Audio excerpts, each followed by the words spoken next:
Epomaker's best-selling keyboard is the RT100, and Epomaker isn't exactly a small brand, but I somehow haven't tried or even heard of the RT100. They recently released two successors to the RT100 and I decided to check out what the hype is about. So the two boards I have with me are the RT65 and the RT80. I'm going to try to keep the video short and simple. I believe these keyboards are catered towards the beginner side of the market, so I don't really want to go too in depth. Now, starting with the accessories, it comes with the basic accessories you would need, but they do have one really unique item. It's a plug-in screen and we will take a closer look at it later on. For now, let's check out the boards. Starting with the RT65, it starts at $79. We have an exploded 65% layout, ABS plastic case which makes it really light. I think it comes to about 670 grams, which is really light actually. The overall aesthetic to it is very retro and has a pretty ergonomic shape to it. It has the basic needs that custom keyboards should have in 2024, triple mode connection, wired, wireless, 2.4 GHz and Bluetooth, a hot swappable PCB,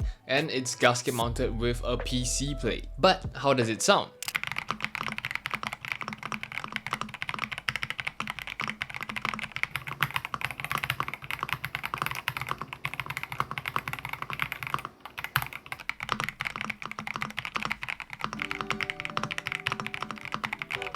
It's actually pretty loud. That's what we would expect from a plastic case, but the stabilizers itself are done up pretty well. Maybe just very slight tuning would be needed. I definitely feel like the switches are being limited by the plastic case. The flamingo switches that we have installed in this keyboard, I've never tried them before, but to my surprise, they're actually pretty smooth, and with the pre-loop job, there isn't like a leaf ping or a scratchy feeling whatsoever.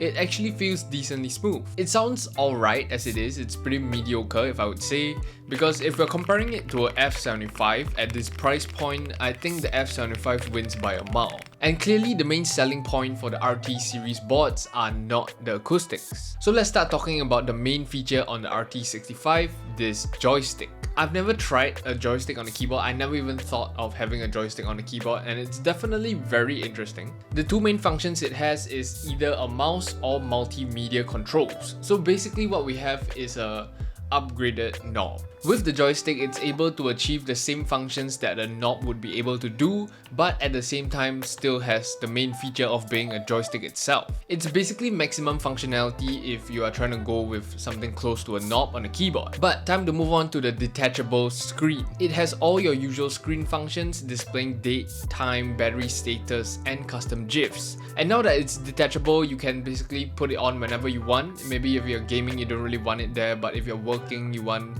the screen to display information that you would need to know, then having the screen is nice. Now let's move on to the RT80. It comes in at $95, and in terms of layout, I didn't expect this layout. It has the same exact layout as the Wooting 80HE. And on top of that, we have our arrow keys compressed into our right shift area. It's definitely a very interesting layout, very compact, and definitely not my preferred layout as well. Similarly, it has that retro ergonomic look to it. It looks like it would fit right into a corporate office.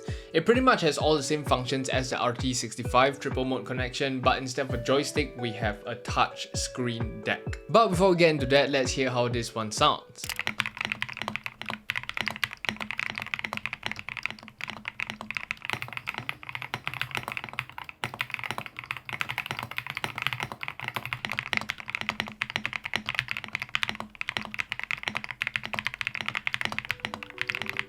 Now, after trying both the possible switch options on the RT series boards, you can either go with the Wisteria switches or the Flamingo switches.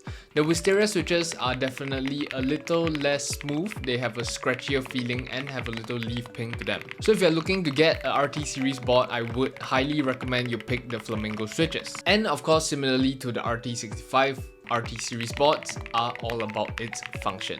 Now let's talk about the main features on the RT80. It has a 1.5-inch touchscreen. You have volume control, print screen, quick access to window settings, and a bunch more functions. And right below our screen, we have 3 media control keys. You have a play pause button alongside track selection. And to top it all off with the detachable mini display, I can see how the amount of function this has to offer makes RT series boards a popular option. Personally, I don't see myself using RT series boards boards, but I definitely do see the plus point in having RT series boards, especially catered towards the beginner audience. Looking for a board with a little more function, then I can understand why the RT is so popular. So check out the links down below if you're interested, like this video if you enjoyed this video, comment your thoughts on the RT series boards down below, and subscribe if you enjoy my content. I'll see you guys in the next one.